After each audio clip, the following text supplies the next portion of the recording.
And Dr. Ren brought about the terminology of Web 2.0.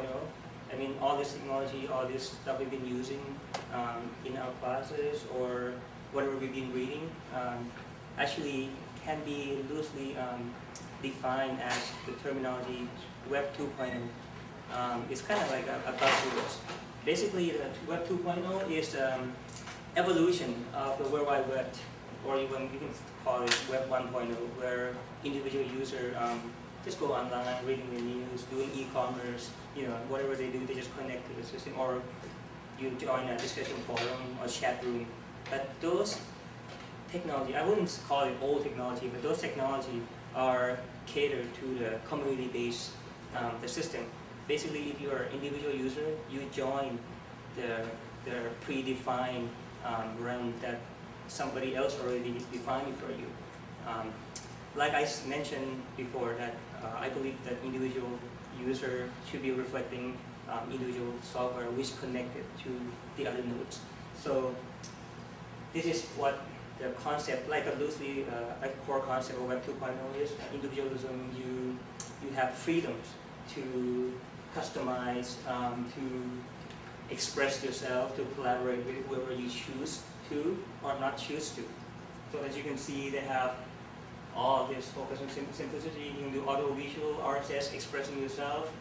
You can do conversion, basically all-in-one solution to, or not solution, mean to solution to most of your problem or concerns. We have wiki, some of the social software, blogs, all the good stuff that we will show to you later in the SISATSPACE. So you may ask, so now, what is it about the SISATSPACE and Web 2.0? What Web 2.0 can do for us at the CSAT departments? Well,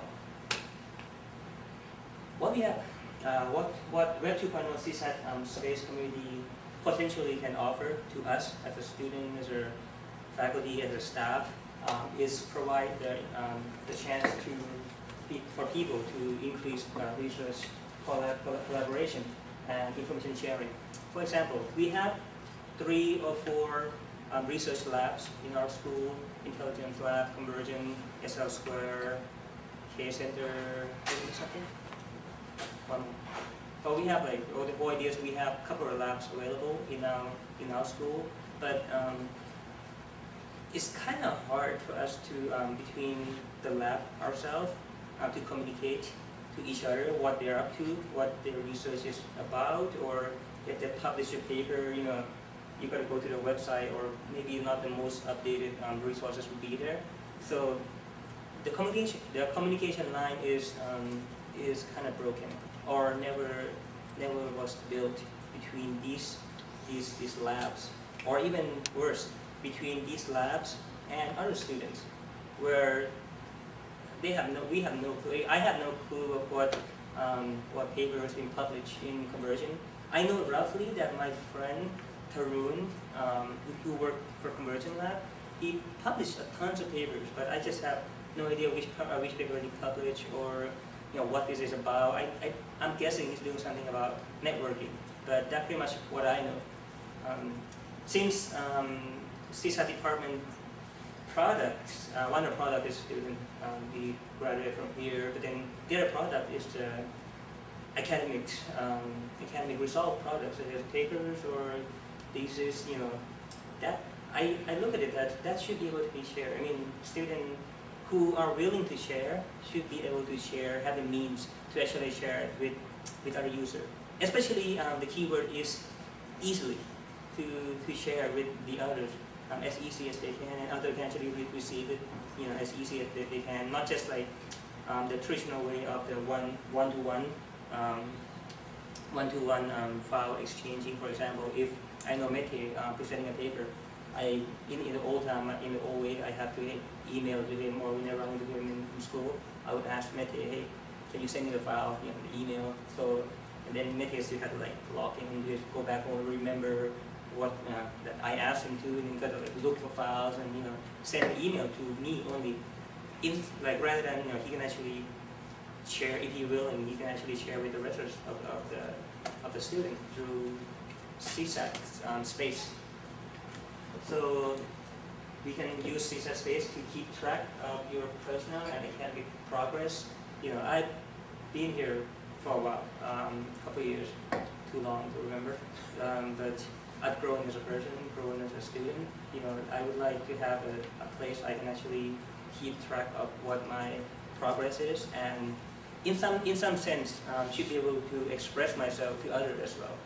If I, for example, my research focus originated from e-commerce back then, 2000, those big e-commerce boom. I was writing paper about e-commerce, and it moved to like multimedia education part, and now moved to podcasting, and now kind of moving along forward to the Web 2.0 application, action research type of source. So I would like to be able to fulfill Sonya's dream of having an e-portfolio of some sense, not a complete e-portfolio, which somebody else like Sonya may be developing later on in future, but this SISATSPACE can provide you a chance to actually keep track of what you've been doing informally or and I'll have one example to show you too.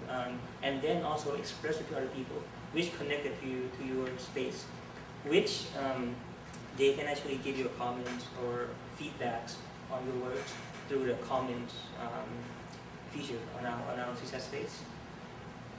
Okay, CSAT empowerment tools. Basically, there are the core root of this SISATSPACE project that at the beginning that I started this, because I see a lot of opportunity being lost, that there are only a few of us who are actually connected to the main core of the resources in the CSAT department. For example, there's like RA, there's like no more than probably like 20 of us or 15 of us who actually are hanging out physically in school, getting to know professors, getting to know other students, or getting to know staff, So there are still a lot of students left, or faculty or staff who could be, if they choose to be involved